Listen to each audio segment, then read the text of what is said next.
Wisconsin, a critical battleground state. The battleground state of Wisconsin. Hear ye, hear ye, hear ye. The Wisconsin Supreme Court is now in session. So let's talk about Wisconsin.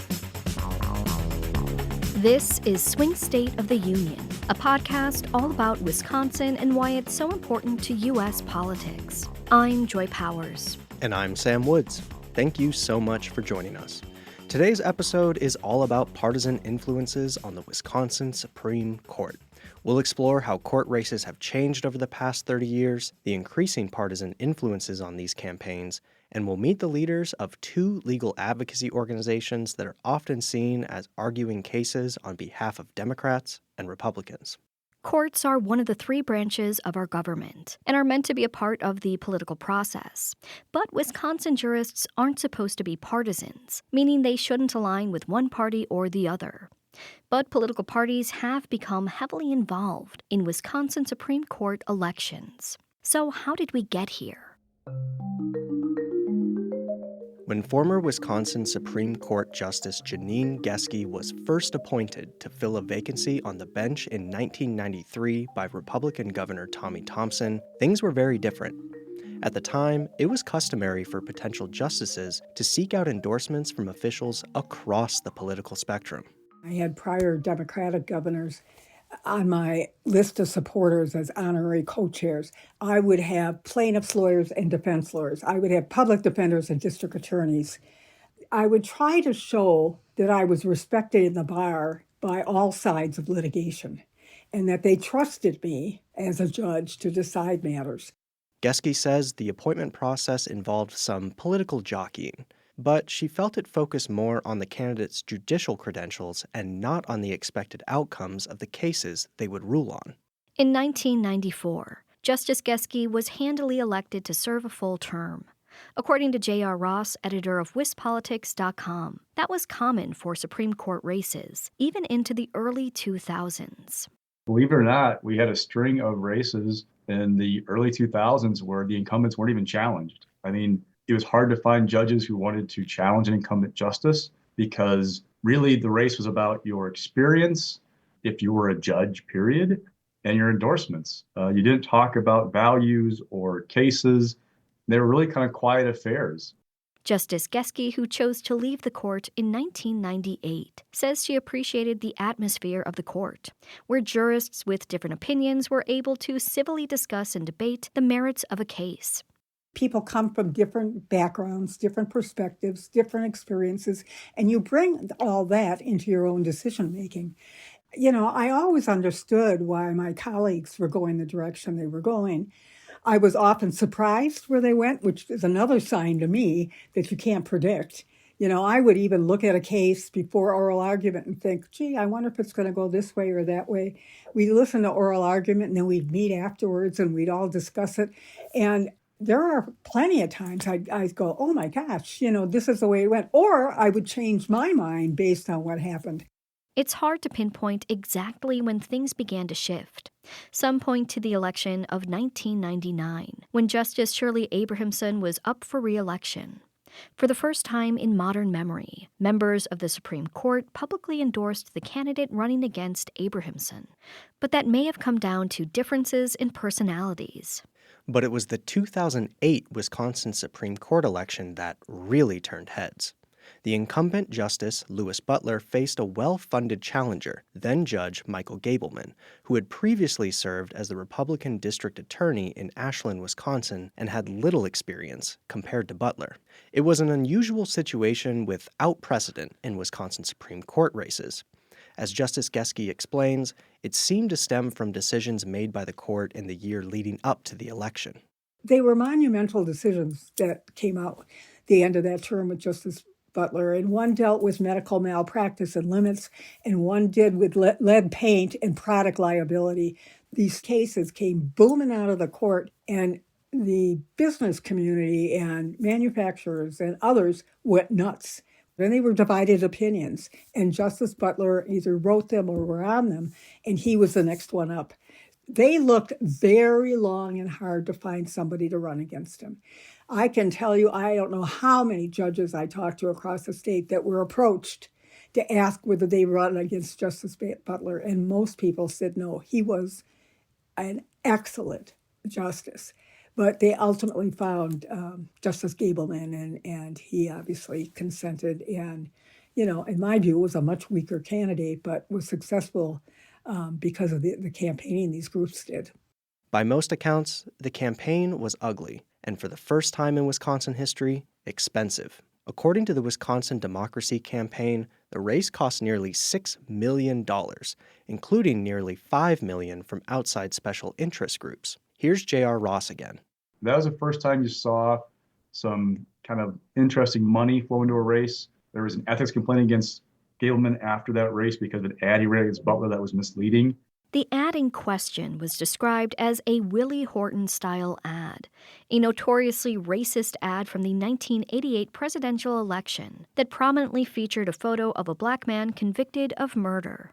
Justice Butler was the first and only black person to serve on the Wisconsin Supreme Court. The most well-known attack ad against him featured a photo of Butler next to a photo of another black man who had been Butler's client when he was a lawyer. Here's a clip of that ad, which mentioned sexual assault of a child. Louis Butler worked to put criminals on the street, like Reuben Lee Mitchell, who raped an 11-year-old girl with learning disabilities. Butler found a loophole. Mitchell went on to molest another child. Can Wisconsin families feel safe with Louis Butler on the Supreme Court? The ad led to an ethics charge against Gableman by the Wisconsin Judicial Commission, in part due to a misleading claim that Justice Butler had been involved in getting the man featured in the ad released. Critics blasted the ad as racist and defamatory, but the damage had been done. For the first time since 1967, an incumbent Wisconsin Supreme Court justice lost re-election, but it wouldn't be the last time. Since 2008, Wisconsin Supreme Court races have attracted more attention and more money. Philip Rocco, a political science professor from Marquette University, explains what that's looked like. They are, in name, nonpartisan elections, but in reality, parties themselves and mega donors associated with political parties have in recent years contributed tens of millions of dollars to candidates sort of on both sides of the ideological spectrum. In a later episode, we'll explore the impact that well-funded donors have had on Supreme Court elections and the ethical questions these funds have raised. But there's a reason that partisan groups have chosen to put more and more money into these races. How the Supreme Court rules can have a huge impact on politics in the state. The reality is, important political issues, if they matter, if they get tracked through the legislative process, they're eventually going to come before the court too, especially when you have a governor that is of one party, a state legislature that is of another party, and especially when there are questions that involve the scope of the legislature's powers, which really have increased in recent years.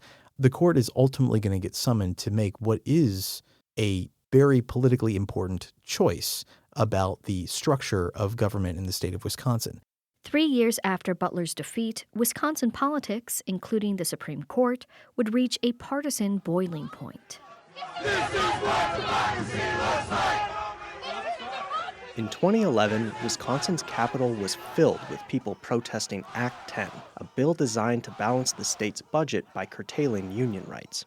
The bill amplified deep partisan lines across the state, but ultimately passed after a month marked by protest and political turmoil. A lawsuit was immediately filed challenging Act 10, quickly making its way up to the state Supreme Court. As the court was finalizing its decision, conservative Justice David Prosser, who had won re-election only 2 months earlier, was literally at the throat of one of his liberal colleagues when he allegedly attacked another justice. We'll return to this incident, the political ramifications of Act 10, and its current legal challenges in the next episode. But the court ultimately upheld Act 10. At the same time all of this was happening in Madison, one of the state's biggest players in conservative legal advocacy was founded in Milwaukee, the Wisconsin Institute for Law and Liberty, or WILL. In Season 1, we discussed the Bradley Foundation's role in WILL's early funding and WILL's lawsuits related to voting and elections since 2020. Rick Essenberg is the founder and president of WILL. Will does not have a formal relationship with the Republican Party, but does consistently take conservative legal positions. It's gone to court to try to maintain Republican gerrymandering, stop mask mandates during the COVID-19 pandemic, and purge the voter rolls in an election year. He joins us for an interview about Will's efforts, beginning with the reason for its founding in 2011.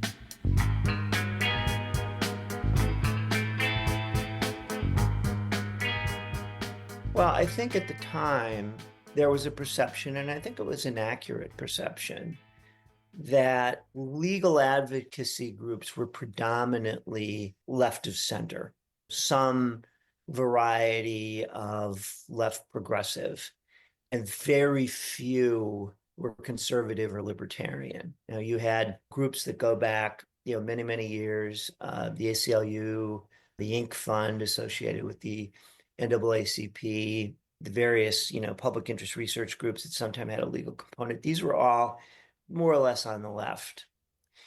There were some numbers about the situation on the ground in Wisconsin back then, about, the dollars that were in the budgets of legal organizations on the left and the dollars that were in legal organizations on the right. And it was extremely lopsided in favor of the left of center groups back then. Do you believe partisan politics has impacted the kinds of decisions that we see coming from the Wisconsin Supreme Court in recent years? Oh, I think I'd be naive if I said it never does. I think anytime you have, first of all, I think anytime you have an elected public office, you're going to have politics intruding on the way that people do their jobs. There was an old story about Supreme Court justice, I think he was on the Florida Supreme Court, and they asked him whether he thinks about the fact that he has to run for election. And he said, well, it's a little bit like, shaving with an alligator in the bathtub. You try not to think about it, but it's really hard not to.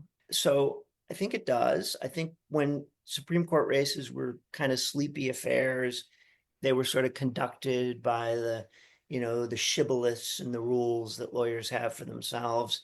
I suspect that political influence was minimal. I suspect it's stronger today because of the amount of money that, gets spent on these races.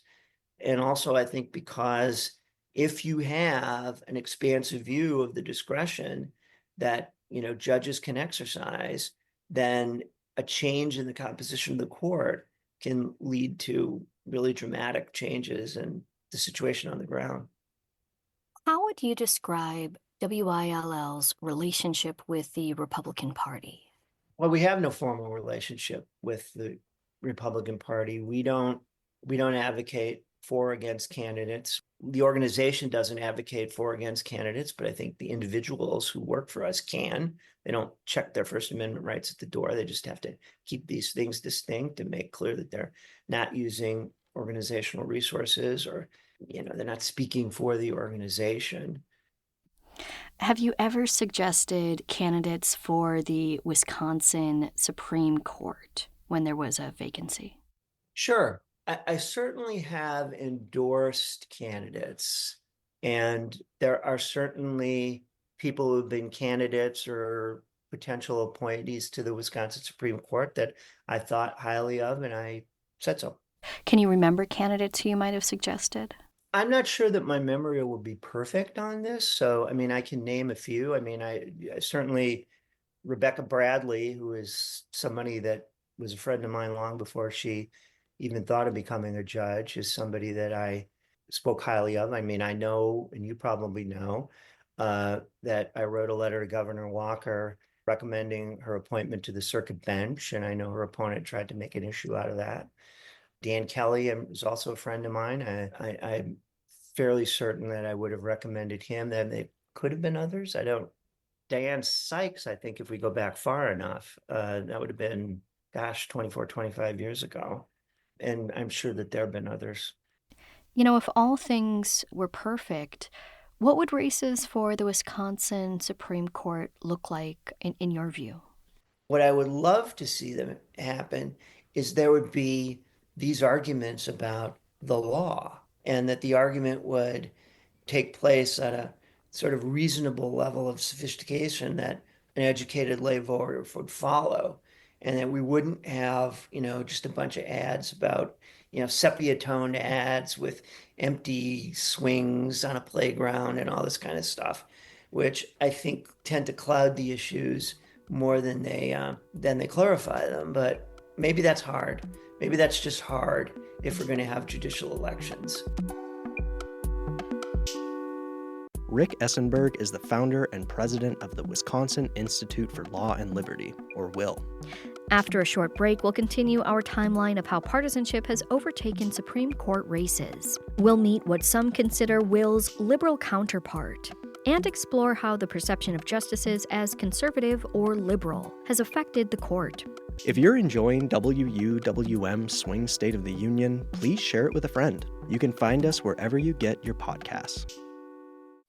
Each morning, it's a new opportunity, a chance to start fresh. Up First from NPR makes each morning an opportunity to learn and to understand. Choose to join the world every morning with Up First, a podcast that hands you everything going on across the globe and down the street, all in 15 minutes or less. Start your day informed and anew with Up First by subscribing wherever you get your podcasts. Throughout much of the 2010s, Republicans had full control of Wisconsin's government, and the Wisconsin Supreme Court also leaned conservative. In 2018, after Democrat Tony Evers defeated Republican Scott Walker to become Wisconsin's governor, the Wisconsin Supreme Court would yet again play a role in partisan politics. The Republican-controlled Wisconsin legislature approved a sweeping package of bills weakening the incoming Democratic governor and attorney general. The state assembly approved the lame duck legislation this morning. In the months between Election Day and Evers taking office, Republican legislators passed a series of lame duck laws that limited the incoming Democratic governor and attorney general's powers. Powers that their Republican colleagues in those offices had enjoyed for the previous 8 years. The Wisconsin Supreme Court upheld these laws as constitutional in an ideologically split decision that saw conservative-leaning justices siding with Republicans and liberal-leaning justices siding with Democrats. For Philip Rocco, political scientist at Marquette University, this case demonstrated how important the court would become in a divided government. It's a great example, I think, of how in Wisconsin, a state that in recent years has had a governor's office that has trended in the Democratic column and a legislature that has trended in the Republican column, the Supreme Court, which is fairly closely divided, has really become a kind of fulcrum institution in state politics in ways that will leave an indelible mark on the structure of Wisconsin political institutions for decades to come. In 2020, during the COVID-19 pandemic, the Wisconsin Supreme Court would yet again play a role in Wisconsin politics, this time related to voting and the election. As we discussed in Season 1, the court declared absentee ballot drop boxes unconstitutional, but then reversed that decision once liberal Justice Janet Protasewicz joined the court. Rick Essenberg says the Wisconsin Institute for Law and Liberty brought a litany of cases to the court regarding Governor Evers' safer-at-home order and absentee drop boxes. There's no plausible argument, absolutely none, if I showed you the language that drop boxes are provided for in the statutes. To say that a statute that says that you must either place your absentee ballot in the mail or deliver it in person to the clerk means that you can put it in a box that the clerk has put out somewhere. And that's not a plausible construction of the English words that are in the statute. While this was happening, what some consider WIL's liberal counterpart was born. Founded in 2020, Law Forward is a legal advocacy organization that describes itself as progressive, but it does not have a formal relationship with the Democratic Party. Jeff Mandel is the co-founder and president of Law Forward, which argued against the removal of ballot drop boxes in Wisconsin, against the state legislature's district maps, and is currently involved in the case seeking to overturn Act 10. He joins us for an interview about Law Forward's efforts, beginning with the reason for its founding.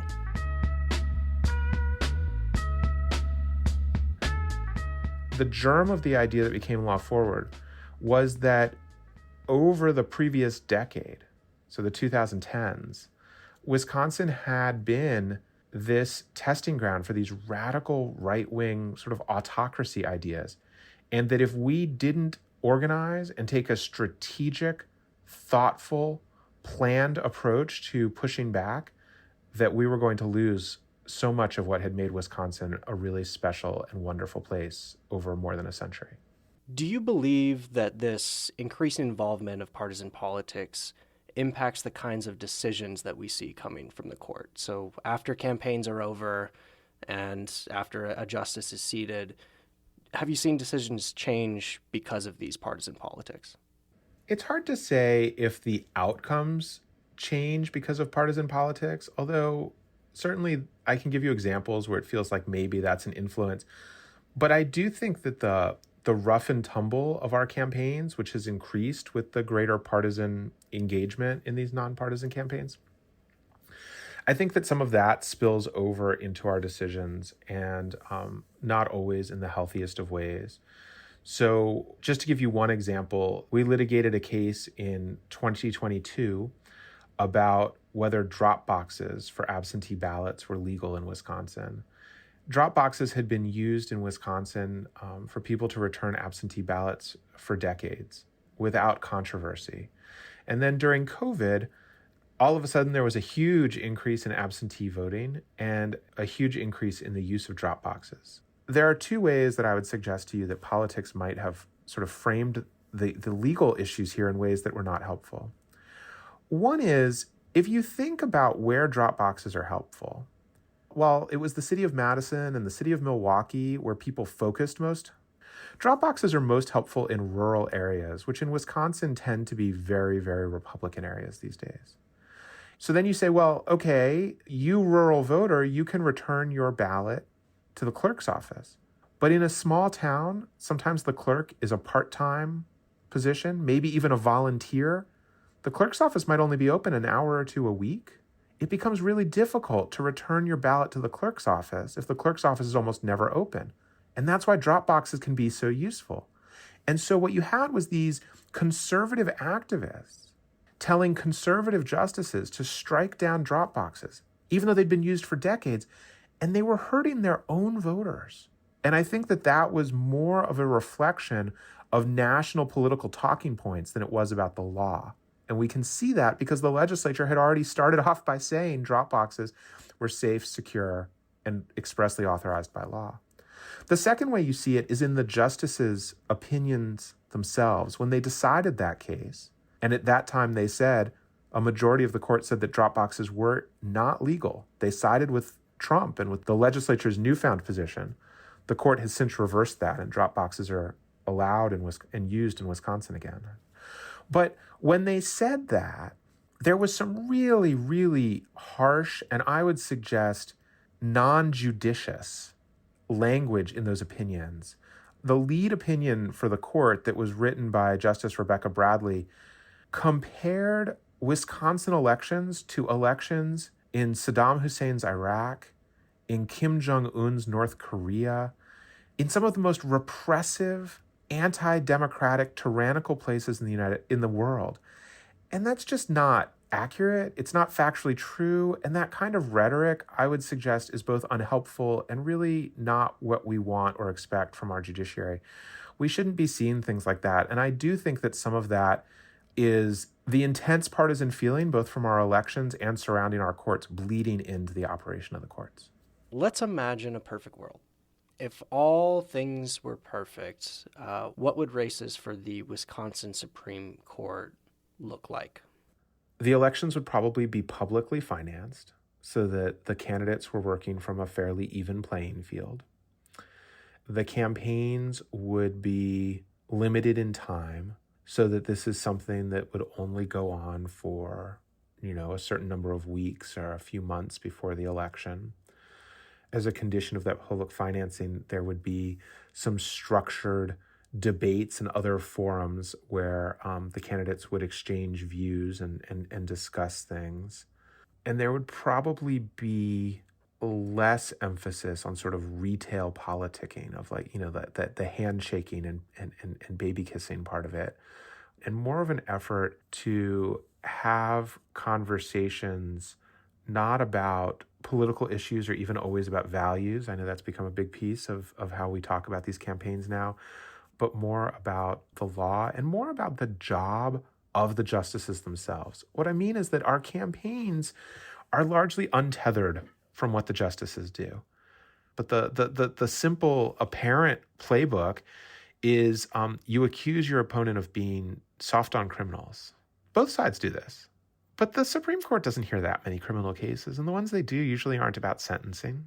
It's not clear that that really has a whole lot of salience or resonance to what these people do day in, day out. And there are large parts of the job, important parts of the job, that never get talked about in these campaigns. The Wisconsin Supreme Court oversees all of the attorney discipline for the state of Wisconsin, all of the discipline for lower court judges. The Wisconsin Supreme Court administers an entire branch of government. It runs the judiciary, all of the courts all over the state. It sets the rules. It sets the budgets. It decides how these things operate. It supervises them. We never hear in these races discussions of people's philosophies of how to be sort of at the top of an administrative food chain. That was Jeff Mendel, president and co-founder of Law Forward. In the most recent state Supreme Court election in 2023, the campaigns beat the national record for the most money ever spent in a state Supreme Court race. Former Justice Dan Kelly, who was backed by conservatives, had already lost one election when he again vied for the position against then-Judge Janet Protasiewicz, who was backed by liberals. But by this election, most pretense of nonpartisanship had been lost, with both political parties spending big money on their chosen candidates. Republicans criticized Protasiewicz for talking about her beliefs on the campaign trail, but judicial candidates are free to talk about their views on political issues. The U.S. Supreme Court ruled on this in a 2002 case, Republican Party of Minnesota v. White. Philip Rocco, political scientist at Marquette University, explains. The argument that judges somehow should not articulate their position on important matters, it's a political argument that continues to be raised as a way of attacking judges. But the reality is these are elected positions. And in a way, if you want voters to be able to learn about what your positions are, you do have to say them. And so I think that is an argument that we hear kind of come up over and over again. But it is ultimately that is part of the process of running for office as a judge in a statewide election. Giving your opinion on hotly contested issues may win voters, but it's a departure from judicial norms.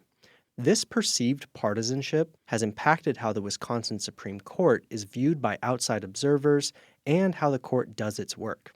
Chad Oldfather, a political science professor at Marquette University, says that deviating from judicial norms can lead to dysfunction at a fundamental level. It has become routine in some of the recent cases for the justices to openly accuse one another of being partisan in their opinions. And, one of the norms is a norm of engaging in good faith and of taking my colleagues to be engaging in good faith. I need to understand, I think, if I'm a judge or justice on a multi-member court, that I'm doing the best I can to get this right, and so is everybody else.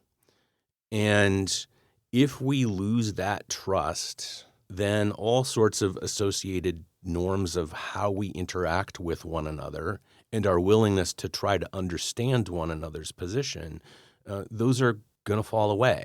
Former Justice Janine Geske also points to the call-outs of justices in opinions as a clear breakdown of how the court once functioned. When I was on the court, for the most part, there were very few personal attacks within the decisions. That's changed. The decisions at the court now often contain very personal and frankly even non-legal. They deal with elections and deal with other things that people are throwing at each other. And we certainly had those kinds of discussions, but it was behind closed doors. We did not put them in our legal opinions.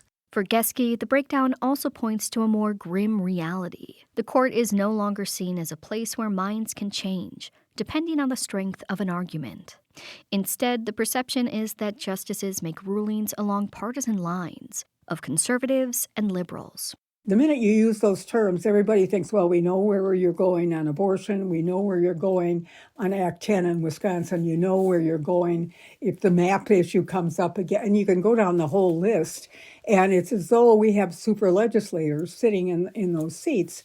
At least that's the perception of the public. I mean, there certainly have been cases where certain justices on the court have angered their supporters. And to me, that's a sign, regardless of whether I like the outcome or not, that they are struggling and looking at the difference between being a judge and being a legislator.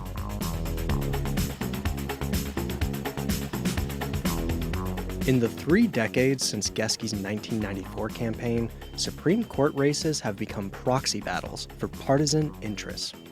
In a politically polarized Wisconsin, it seems if you want to win an election, you've got to choose a side. In a future episode, we'll dig into the money fueling these partisan proxy battles. But on the next episode of Swing State of the Union, we zero in on one of Wisconsin's biggest political fights, how it led to violence between justices, and how that fight is back in the courts today.